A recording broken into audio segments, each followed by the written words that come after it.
Hello and welcome to Faith, Philosophy and Life with me, Mr. Shelton.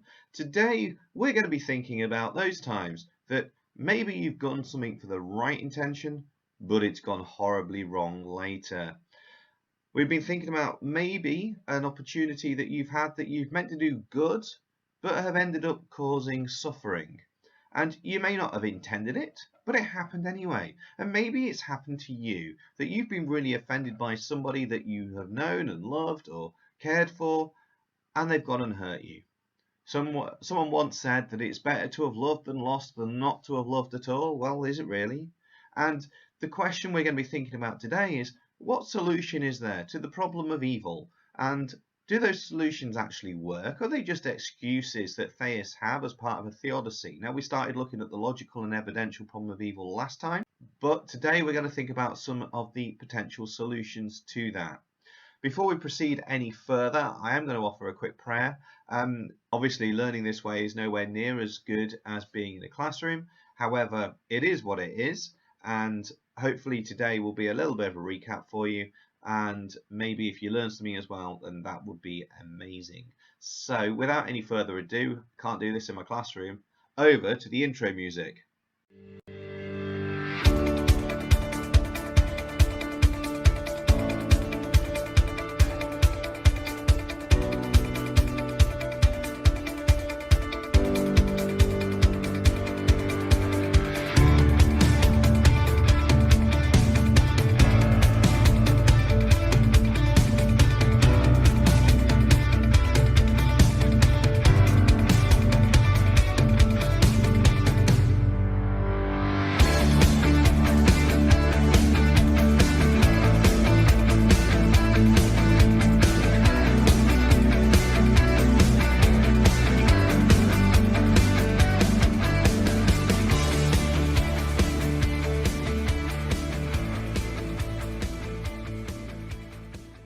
Brilliant. I wonder if I should have some intro music when I walk into my classroom when we're back at school. I think that'd be quite entertaining every time I walked in and that played. I wonder how long it'll be till I'm asked to leave the room and not come back. So our learning objective today is to explore the different approaches to the free will defense, and that is our title for the day, the free will defense. So please get that written down. Our outcomes are, it's going to be good if we can explain what the classical Augustinian approach to the free will defense is. It's going to be great if we can explain what Mackie talked about, why free will exists, and even better if we can talk about Plantinga's response to Mackie. So we're going to think about choices, we're going to think about Mackie, you've got a media clip there, a bit more Plantinga, a bit more media clip, and then an exam question as well to finish with, because let's be honest, that's what we're prepping for at this point. So I wonder when the last time was that you made a choice. It could have been to choose what your breakfast cereal was this morning, and these are some examples of breakfast cereal, just in case you weren't sure what I was showing you. And I wonder if that choice that you made was actually your decision. So when my children open the cupboard, or when I open the cupboard for my children, do they really have a choice of what I'm going to offer them? So I might say to them, would you like Cocoa Pops or would you like Crunchy Nut? Well, that's two options. I've got a load of other things in that cupboard that I'm just simply not offering them.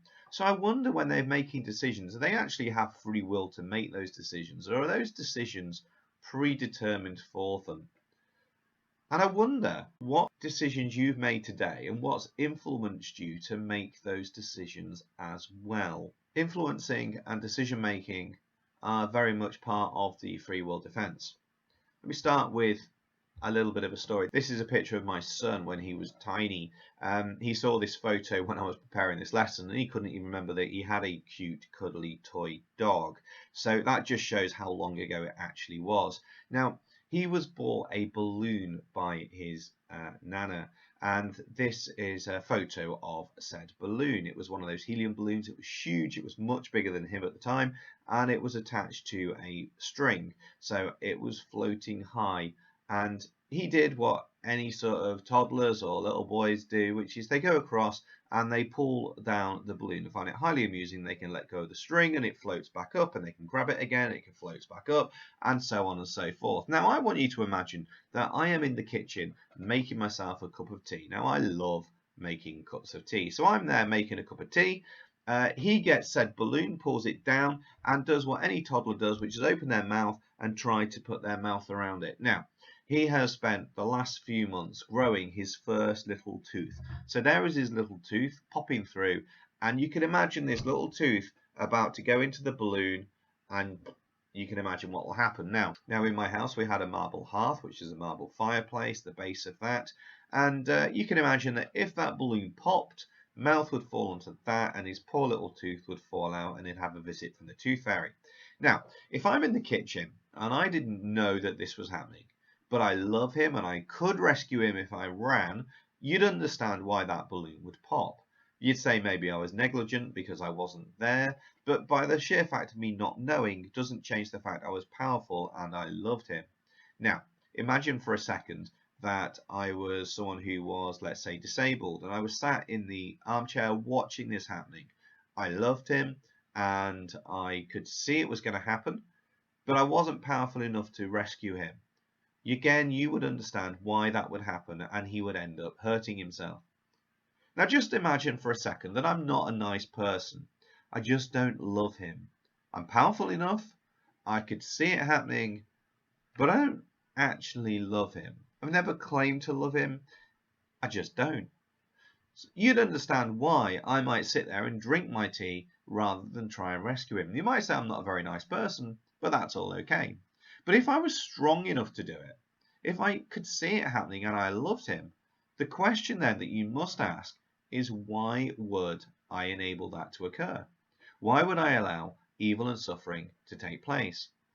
Let's pause this clip for a moment. I'd like you to think about a few reasons that you can as to why I might allow my son to injure himself. Okay, thank you for that. Now, I didn't, can I make that very clear? This is just a thought experiment for you before anyone rings anyone to complain about me. Now, if, however, I had, which I did not, making that very clear right now, it might be so he would learn a lesson. So he might injure himself and know that he should never bite balloons again. Or it might be that he's doing it because he's got free will, he's got his own choice. All of those are decent reasons, but are they decent enough? Now, we think about the logical problem of evil, that there's omnis, that God's omnipotent, omniscient, and omnibenevolent. Well, he could stop suffering if he wanted to. He knows it's happening, and he loves everyone, so why doesn't he? And that's the question we're going to address today. Now, obviously, the evidential problem of evil is something slightly different. We referred to that last time. But for today, we're going to think about the classical responses to the logical problem of evil. Now, the first response we come to is the Augustinian approach. Now, this is the classical biblical view about why there is evil in the world, and it simply comes down to the idea of free will. For those of you who aren't sure of the biblical story, I've done a little graph here to demonstrate this to you. We've got time going along the bottom and suffering going up the top. The Bible says that when God created the world, it was made perfect. There was no suffering in the world at all. There was no natural disasters. There was no moral evil. There was nothing. And it was a perfect place. Adam and Eve then sinned by eating the fruit. They rejected God and God as their ruler. And that happened in Genesis chapter 3, and that's what the church calls the fall. So suffering and evil enters the world at that point. Now, suffering hasn't increased, and evil hasn't increased since that time. And it maintains itself till today. Now, that's where the logical problem of evil comes in. If God's the omnis, surely he would want to stop it, but he hasn't. Well, the Bible teaches that Jesus will return at the end of time. Yes, you heard me. Jesus will return at the end of the time. He will come back and he will judge creation. But not only will he judge creation, he will restore creation. So evil will stop and suffering will end. What that results in is the idea that God does deal with the problem of evil and suffering, and that's very much Augustine's idea. It's the classical answer to why there is evil and suffering in the world, and it is simply because of free will. And free will continue after Jesus' return. However, people will only then make the right choices. The reason for the delay, according to the Bible, is that in order to get to heaven, from a Christian perspective, is you've got to believe in Jesus. And that is why God is holding off returning, and that is why there's still evil and suffering in the world today. So what we've done today so far is we've thought about the classical Augustinian approach to the free will defense. And now we're going to look at Mackie. Now, Mackie is an atheist, and he was actually trying to disprove the free will hypothesis. And he wrote a book called The Miracle of Theism. Now, there's a number of different versions and interpretations of Mackie around out there. I found this one for this clip, which I thought was very helpful, actually. Mackie, as I say, is deliberately trying to disprove that there is a God. And he's trying to do it in a way which is poking fun at Christian belief and Christian responses to the idea of free will and evil. So what I will do is I'll read each slide through, make any notes that you need to, but there's basically 4 levels to this argument. His first argument is that good cannot exist without evil. Okay, good cannot exist without evil. So it implies limits to God's power. It denies a good being would eliminate evil as far as it can. So it says that there is a good being, but actually you couldn't have good without bad, because you wouldn't know what good and bad is, because you'd have no idea what bad is. In the same way, you can't have counterfeit currency if you actually have proper money. In order to have counterfeit currency, you've got to have proper money. If you didn't have proper money, counterfeit currency would be a non-thing, because it has got nothing to be counterfeit to. So good cannot exist without evil. Well, that implies the limit to God's power, so therefore God clearly can't be omnipotent, and it denies the opportunity of a good being wanting to eliminate evil, because it doesn't want to eliminate evil, because you need evil to know what good is. His second thing is that evil is a necessary means to good. So again, it shows a restriction of God's power. And there is a problem with this as gratuitous evil. So when people like Genghis Khan does evil, or did evil, should I say, when Hitler did evil, and they enjoyed it, and then you learn things in the Hindenburg trials, you suddenly realize that just because people enjoy doing evil, evil therefore can't necessarily be a means to good. And that's part of the issue that Mackie is trying to identify here. If evil is a means to good, then actually sometimes there is so much evil in the world, and some people enjoy it far too much, that no good can come of it. Mackie's third perspective is that the universe is better with some evil. That's what some people say. Well, it allows for second-order goods like striving and charity and heroism. So, for example, if you think about something that's been good, let's think about a holiday, for example. So I'm thinking about the holidays that I enjoy going to Conway in North Wales. What could improve that holiday? Well, for example, it could be having the sun shining. Now, for example, I've just recently decorated my daughter's room. So that's a good thing to do, and I enjoyed doing it, and I enjoyed her reaction in seeing it decorated. Her reaction in seeing it decorated, being a positive one, increased my pleasure of having done the job. My wife's reaction of, well, you've got paint on the floor, decreased my pleasure. So that's kind of a second order good. You've either got a positive outcome where something improves it, or a negative outcome where something makes something worse. So to say that the universe is better with some evil doesn't necessarily work, because it can be better with evil, but it doesn't have to be. So there are some positives. So, you suffer, therefore you strive more, or you give more to charity, or someone looks after you, you feel better, or you're heroic. That's all really positive. But equally, there is some suffering that just does not improve. This whole thing with COVID-19 at the moment, people are struggling. You can't say there is good that comes out of that, because actually there can be a spiral downwards as well as an improvement upwards, and we hope obviously for the improvement upwards. Mackie suggests that it denies that good is the opposite of evil, because it says that you need both things together, and the theistic response is good and evil are opposites. And it actually turns out that good and evil can complement each other. Now, there are some problems for that, because God is no longer benevolent in a standard sense. How can a loving God allow evil to take place just because it might allow people to show heroism or to overcome difficulty? that's not necessarily a loving thing. If I allow my children to go through pain, that might not be me showing them that I love them because they're just going through pain. The purpose of a second order good is undermined by the occurrence of a second order evil. So as I gave earlier about my example of painting, it could be positive, but equally it could get worse. In the same way, something that was already bad in the first place, a hero might step up and try and improve it, but equally somebody else might make it even worse anyway. And then there becomes a regress problem where things continually to spiral downwards, as in the case of the Holocaust, where things just went from bad to worse. And then you enter the Second World War with millions more people dying to try and stop the original evil in the first place. Mackie's fourth thought is that evil is due to human free will. Now, his objections to that is that freedom of the will is false. We don't truly have free will, as I started today asking about breakfast cereals. We don't truly have a non-influenced decision-making ability. Everything we are is contingent upon who we are and the things that have happened to us previously. Our characters cannot be purely non-influenced by others, because freedom must enable evil, because if it doesn't, then you'll never have the option of choosing the right or the wrong. Our characters would be different if we didn't have the opportunity of doing evil. And unless freedom means random, there's no reason to think that freedom entails evil. So we might say we've got freedom, but we also need freedom to do the bad things as well as the good things. And therefore God maybe not be benevolent because God's enabling the bad things to happen.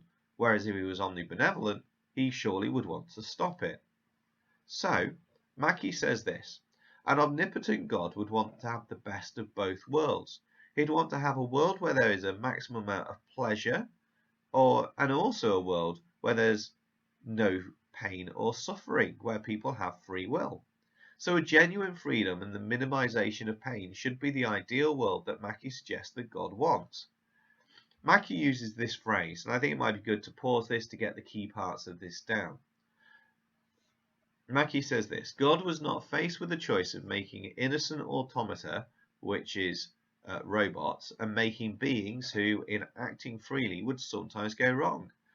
There was open to him the obviously better possibility of making beings who act freely but always choose to do the right thing. Clearly, his failure to avail himself of this possibility is inconsistent with his both omnipotent and holy good. So the argument is that if I wanted someone to always do the right thing, I wouldn't need to have a child. I could create a robot, and that robot would always do the right thing. But because I've got a child, that child has free will and therefore can cause evil and suffering to other people and myself, as happens on a frequent basis. So this is what Mackie's point is. God didn't have to create a being which had the option of acting freely and therefore causing evil and suffering. Mackie, in fact, believes that God, bearing in mind that he doesn't believe in God because he's an atheist and he's trying to show how rubbish this argument is he basically says that God needn't have created a person who could do evil. They could have always chosen the right option. So it's kind of like in a good place where people are always trying to do the right thing, even if they sometimes get it wrong. Mackie would suggest that the wrong was never really an option in the first place and people always chose the right thing. So free will could be bent, if you're with me, that you could always, like a river going down a stream, you could always direct it to doing the right thing. So this is what Mackie concludes. Mackie concludes that either God lacks the power or God's not loving enough. Either way, he says the free will defense fails. And he says that the free will defense fails because God does not exist. He says if God existed, then the first three wouldn't be the issue because God is omnipotent, God is omnibenevolent, and therefore the free will defense wouldn't work anyway. So he says the free will defense doesn't work because God does not exist. But that goes against the concept of free will because maybe God chooses to limit himself in order for us to have free will. So that's a response to Mackie. So I think it's worth you pausing that now and making sure that you've got point 1 to point 4 written down, making sure that you know very clearly that Mackie was an atheist, so he's just trying to fulfill his own point. Okay, so what we're going to move on to now is we're going to think about Plantinga's response to Mackie. Plantinga is a theist, he does believe in God, and therefore he tries to come up with a response to Mackie, who's tried to prove that there is no God, hence why the free will defense, he says, is rubbish. So, this is Plantinga's approach. Okay, he suggests that free will is important, and he says it's important because it's morally right to have free will. So Mackie says this, he says that God could have made men in such a way that they always freely chose the good. That's what Mackie said. God could have made men such that they always freely chose the good. Now, free will, according to Plantinga, is important. My kids have free will, and they can make the right choices or the wrong choices. If I reduced what their option of choices were, that wouldn't actually increase their happiness. They can't love me if they don't have the option of not loving me. If they don't have the option of saying what they think about me, they'll always say what I want them to, and therefore how do I know if it's genuine or not? That sort of idea of free will is called libertarianism, and that's to do with the idea that people are at liberty to make free choices. Now, there is a link to that to something called causal determinism.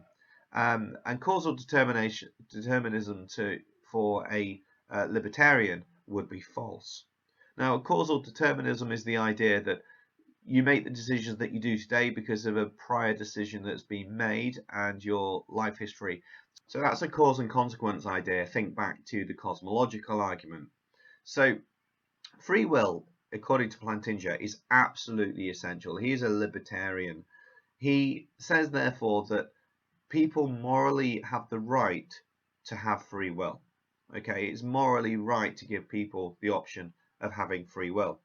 Now, he does agree with Mackie to some extent, level 2, where Mackie says that you can increase or decrease pleasure or pain, because he says that we can choose the things that we do, and therefore we also then have a punishment that's attached to that as well. Now, this is essential because God can't create a logical impossibility of a world where free choices aren't given. So Plantinga suggests that God has to create a world where there is evil in it in order for there to be an opportunity for people to make the right choices. So Plantinga said it would be impossible to causally determine human actions and at the same time allow them to be morally free. I'll read that again. It would be impossible to causally determine human actions and at the same time allow them to be morally free. So Plantinga's point is that you can't choose to limit someone's freedom and then still say that they have free will, because they don't have free will if you've chosen to limit it. In the same way, my kids don't really have freedom of what they want for breakfast because it's limited by me going to the shop and buying it for them. If I gave them the money and they went to the shop each morning and bought the cereal they wanted, they would certainly have more free will in that. Now, so Plantinga would say that you can't causally determine human actions and allow people to be morally free. And this bookcase illustration is a really good way of showing that God has chosen the best possible world, which, yes, does include evil and suffering, but also balances with free will. So I'm going to show you a random media clip now. I'd like you to watch this. I found this on YouTube. I think it's really helpful to explain the Plantinga defense. So over to you, random media clip. Go. This is a controversial topic, so what I'm going to do is simply present the arguments and then allow you to decide whether Plantinga has met the burden of proof to disprove Mackie's problem of evil at the end. One more quick preface before we get going. This is a basic introduction to the free will defense. If you want something more in-depth, go ahead and read The Problem of Evil by J.L. Mackie or The Free Will Defense by Alvin Plantinga. In fact, read them in conjunction. They make most sense together. With that out of the way, let's get started. Before we dig into Plantinga's argument, we're going to have to get some background on some arguments about God and omnipotence. First, the age-old question, can God create a rock he cannot lift? If God could create such a rock, then he couldn't lift it, and so he couldn't be omnipotent. But if he couldn't create such a rock, there's something he can't do. Therefore, once again, he can't be omnipotent. The general consensus is that this is not a limitation on God, rather it's a limitation on the conception of omnipotence. omnipotent beings, no matter who they are, cannot create contradictions, things that would be contradictory, i.e., a rock that God couldn't lift. We also are going to look at some background on Plantinga's conception of free will.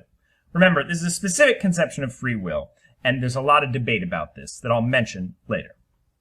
Imagine that God is sitting up in heaven, and he sees Bob down on earth, and Bob is about to make a choice between something good and something evil. If Bob is to be completely free in this choice, no one can intercede. God can't push Bob towards one option. God can't eliminate another option. God definitely can't choose for Bob. If God chooses for Bob, he isn't free, according to Plantinga. This leads us to something that Plantinga calls Leibniz's lapse. Leibniz envisioned that an omnipotent being could create any possible world. Plantinga says that omnipotent beings cannot create a world where there are contradictions.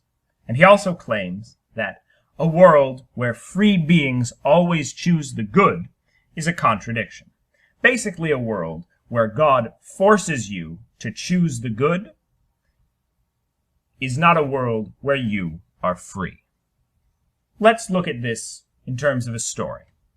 Imagine God is sitting at the beginning of the world, and he looks at his huge bookcase of possible worlds. Each of these books has a description of every single event that's going to happen over the course of the world. There's a very, very large number of these. God looks through all these, and he's looking for the best possible world to actualize and to create for us to live in. We imagine there's a set of worlds where people have free will. There's another set of worlds where people have no free will. And there's probably a set of worlds where free will doesn't matter, or there's nothing but the void. Not very important for right now. The point is that all of these worlds have various degrees of good and various degrees of evil. Let's say God's narrowed it down to two worlds. One where we have free will, but some evil remains. In fact, this is the best possible world that we have free will. But necessarily, some evil remains because people are free to make choices about what they do. And another world where there's no free will, but everyone always makes the good choice, and there's nothing but good in this world. According to Plantinga, the choice is clear. God must, and in fact did, choose the world where we have free will, but some evil remains. According to Plantinga, this makes these four propositions consistent because the evil that exists was created by us, and it was created from the fact that God gave us a greater good, which was the ability to freely choose. There are some lingering questions we probably have for Plantinga, such as, what really is this libertarianism that he's committed us to? This is not libertarianism in terms of politics, but rather in terms of the position we're committed to in terms of free will. It's not something I'm going to get into right now, but it's something I'll tackle in another video. We also have the idea of natural evil.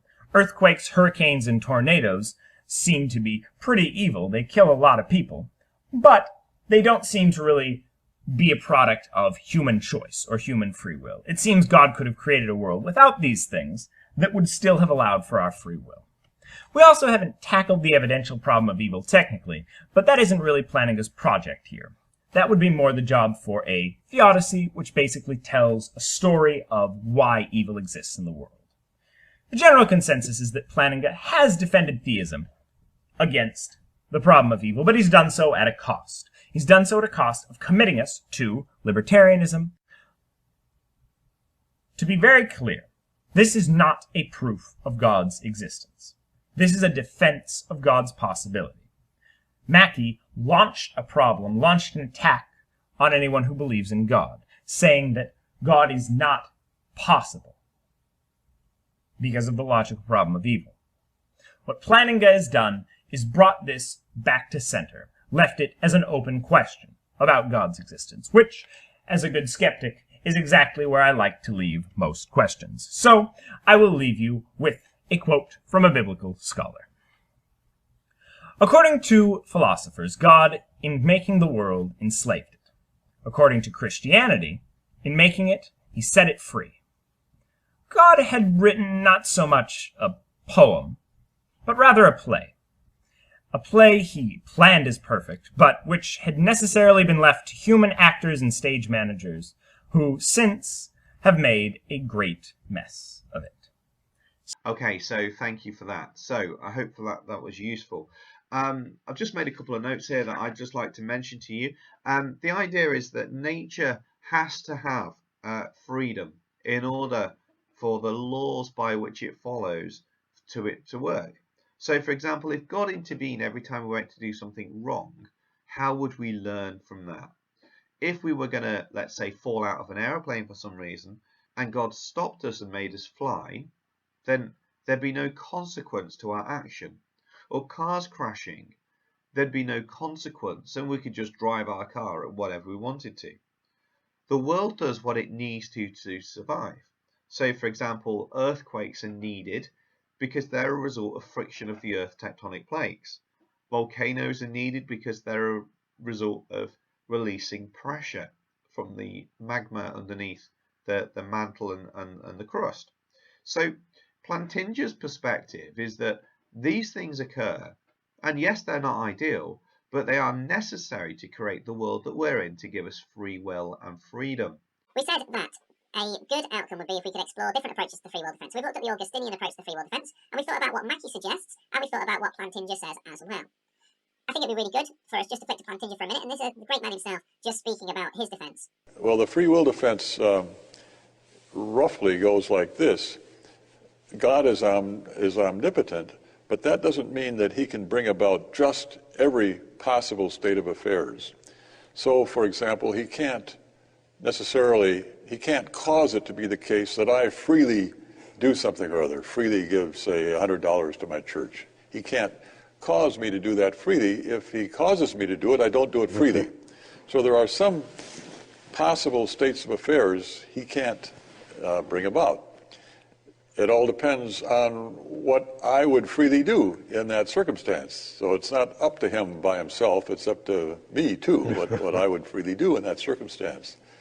So the free will defense says that, first of all, there are possible worlds in which there are free creatures who only do what is right.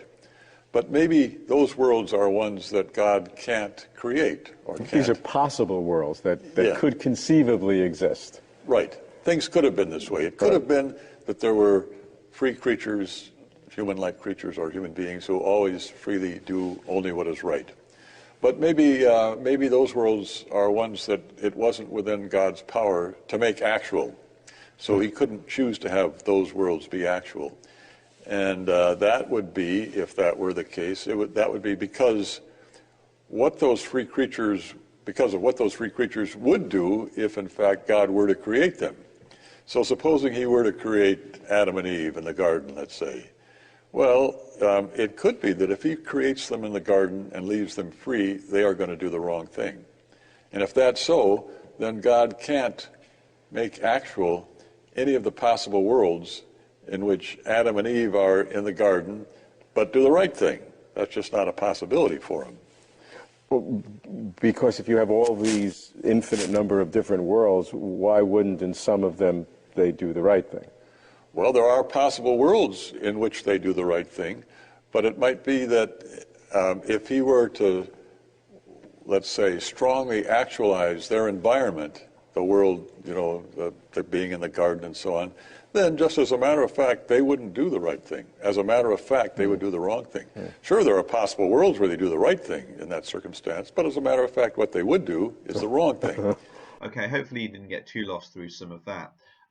So let's just conclude. I'd like you to do a good and bad section of Mackie's argument. What do you like about it and why does it fail? And then also do the same for the Plantinga defense as well. What do you like about it and why does it fail? And after you've done that, why not have a go at this AO1 question, which is explain the free will defense. It's only 10 marks if you're using AQA. Other examples would come up with similar AO1 questions, I'm sure. So it's an information only question. So you're explaining the free will defense and what you understand that to be.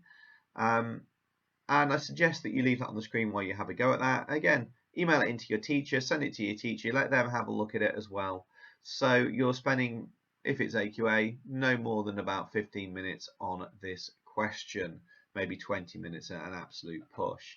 So I shall leave that with you. Thank you for your time. Hope you found that helpful. Next time we'll look at Hick's star-making theodicy and then look at process theology as well as a way of explaining evil and suffering. Thank you for your time. Stay safe. Wash hands. God bless. I'll see you in a few days.